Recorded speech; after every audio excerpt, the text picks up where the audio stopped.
Minecraft used to have one big update a year that included everything they've been working on. Now they release lots of smaller updates and are often working on things that aren't due to release for months or even years after they start on them. Here's a couple of easy examples, and so it raises the question then, if we know about the summer drop and the happy ghast, as you likely already do, what other features are they actively working on? And the answer is minecarts, multiplayer, the entire UI of the game, and a whole host of other things that even the Minecraft stans might not have heard, because these are Minecraft's lesser known or secret update plans. And so hello, I'm AbbyXToyCat. Make sure to subscribe if you want to see more Minecraft update news, but let's get started with the big one, vibrant visuals. Let me start by conceding that most people know that vibrant visuals is coming to the game. It's coming to Bedrock platforms in the near future and the Java versions much later, but they're actually working on a vibrant visuals update already. It's not just going to be released and be done, they're actually working on extra changes that you can trial out right now if you play the Minecraft preview. One of these, and the most shocking to look at, is colored lighting. They have point lighting as a brand new setting, and alongside that you can actually have colored lighting is what you might hear about this. I would say it's a slight bit of misleadingness to say it's colored lighting, because first of all, you can only use colored torches in the Education Edition, which will never be a true part of the vanilla game. At least Mojang have stated that it won't be yet.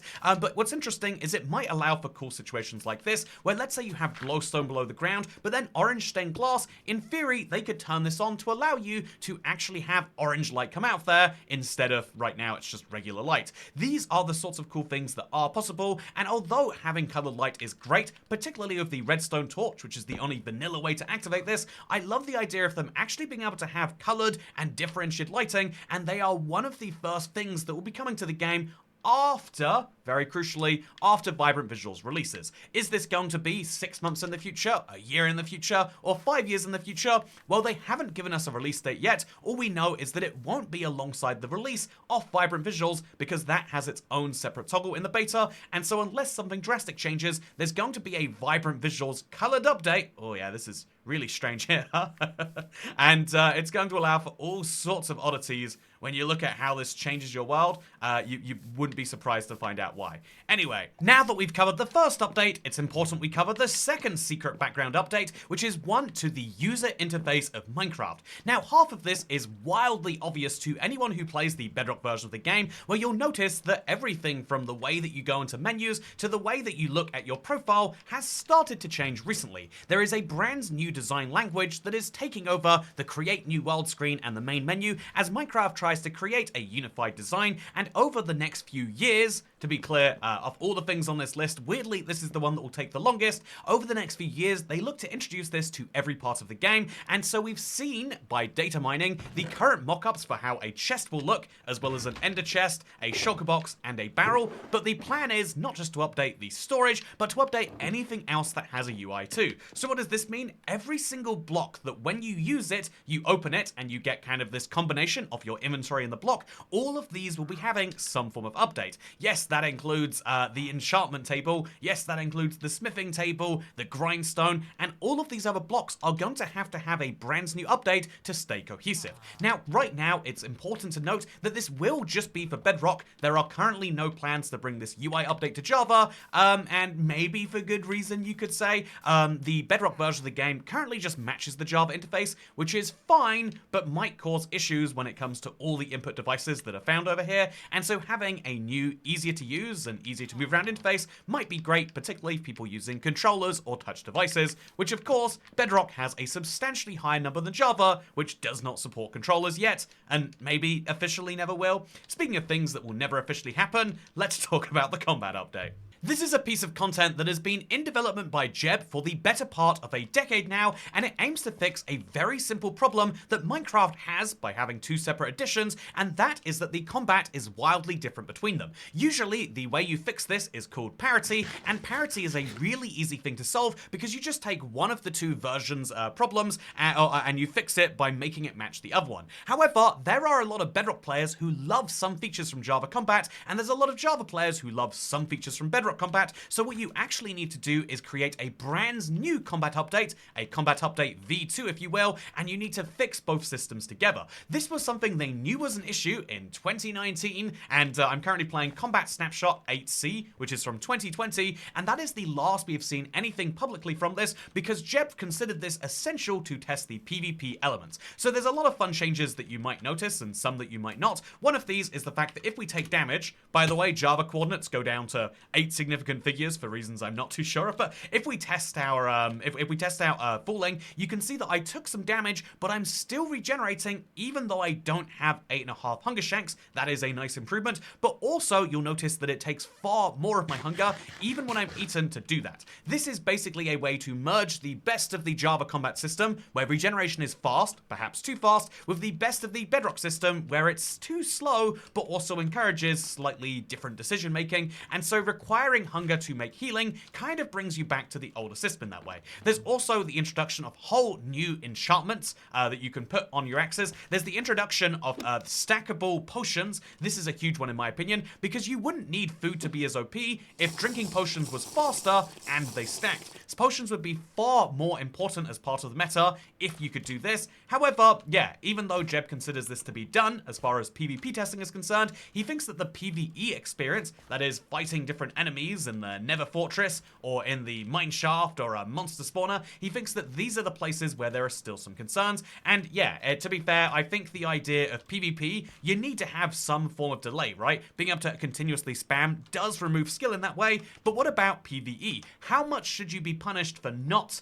attacking, how much should you be punished for attacking offbeat, if you will? And the answer in this snapshot is actually none. You get a bonus when you attack on the beat if you wait for that cooldown to go away, but you can also hold down the button and it will attack at just the right speed to make sure that you get it.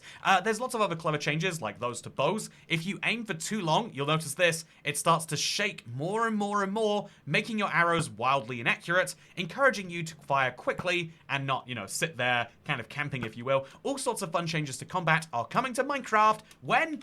The future. For the last few years, I think as a community, we were saying, wow, it is a matter of time now until they fix the combat system between Bedrock and Java. They've been working on it for 5 years, so it must be almost done. But now they've been working on it for 7 years, and so it must be almost done. But do you see it? I don't see it. There's no official announcement for when this will come out, and to be fair, we haven't heard an announcement as to if it will come out in several years now, and so maybe it sits on the drawing room, maybe it sits on the floor forever as a plan they just don't want to introduce, because why go through the hassle of a combat update when you can instead have a much more productive and well-loved update, which is what they actually did. Here I am inside of the minecart update, a brand new change that Minecraft are looking to bring in. If you haven't seen this yet, let me tell you, it is the coolest thing, and everyone universally agrees, actually, this is awesome. So actually, the update is not directly a minecart speed increase, but simply the ability to change your minecart speed using commands.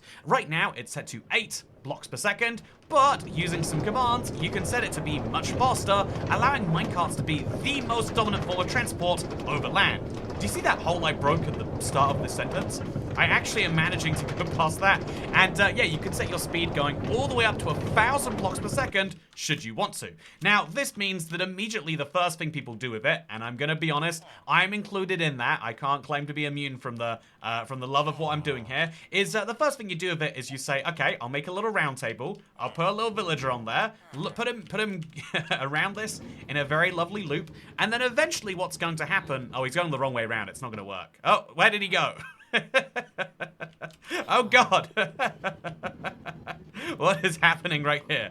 There are free... anyway, the point is, being able to have minecarts go very fast is such a cool change, but... Okay, so we have to send him this way around the loop. If we want this to work, that's what we have to do. So, send the minecart round, make sure he gets up some speed, and then do you know where I think this villager should go? We all know where the villager should go. Right to the Nether for you.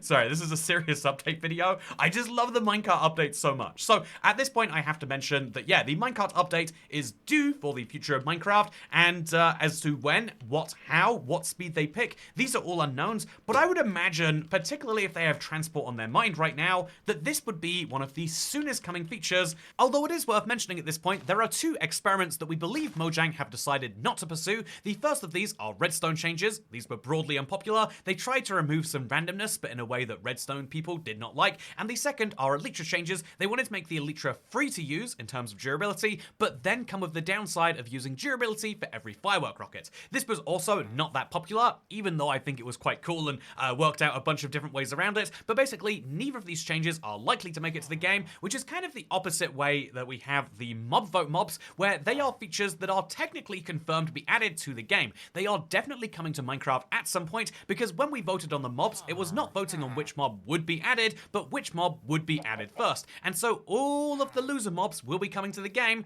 even the Moo Bloom, but technically speaking, the way they worded it was that they're coming at some point, and at some point can mean next year, or it can mean 100 years from now. And since we've seen only one of these loser mobs, the frog, make it into the game, admittedly very popularly, we can kind of assume that even though technically speaking, these are all on the to-do list, they're very low on the to-do list. It's like me when it comes to, cleaning up my room. It's like I have to be actively bored before I'll ever consider doing that. And in the modern world, with all of the scrolling and streaming and games that we have access to at our fingertips all of the time, literally from a half second of being bored, who is ever going to get bored enough to do those things? Well, certainly not me or Mojang. But yeah, with that said, let's now talk about the next thing, because interestingly, this is one you might not see coming: multiplayer updates. This is something that they said was coming in the future of Minecraft development, and to quote directly, over the coming year, we will also be exploring ways to improve Minecraft's multiplayer experience and make it easier to find and connect with friends.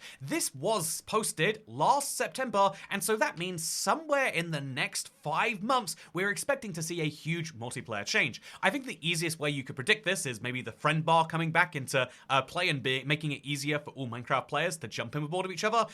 You could see this on the very extreme end as maybe a way to officially cross-play between Bedrock and Java. There's unofficial tech that allows you to do that, but whatever they're doing in terms of a multiplayer update, they're very excited about. The other thing that they said would be coming over the next year or so was looking into player feedback from the game, but what's extra interesting about this is the site they linked, the Minecraft feedback site, has this little section called Upcoming Drop Features, and if you click on Upcoming Drop Features, it actually reveals that they're talking about the Garden Awakens. So they care so much about feedback that they haven't updated the website since the Garden Awakens was in beta, which was last November. So, you know, they're very excited to hear about our feedback about the Garden Awakens, but since then they've been a lot less enthused. And so if you expect to see a player feedback update, that seems to be the exact opposite direction in which they're heading. However, there is one thing I think we can say is guaranteed, and for all Minecraft players this is needed, because Nintendo announced their Switch 2 recently, and one of the big changes that Minecraft had over the last few years, the combination of two of their big upgrades, was a PlayStation 5 and Xbox Series X native version of the game.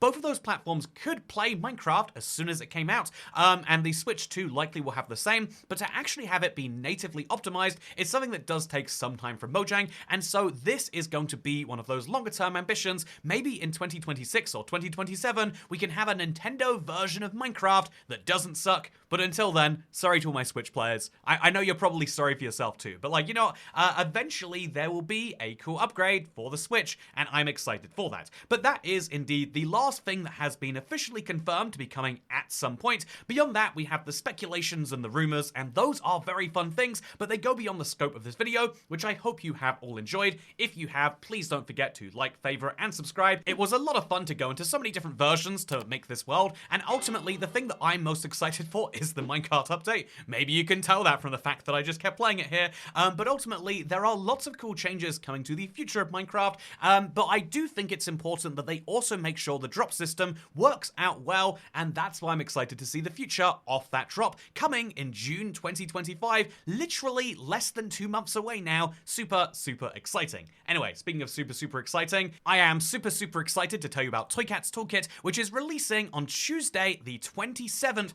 of May 2025. It actually releases at 6 p.m., just in case that's useful information, in the UK. And so as soon as you are home from work or school or, you know, going to the bank or sitting in your room all day scrolling on content, you will be able to play around with it, and boy, am I excited for that.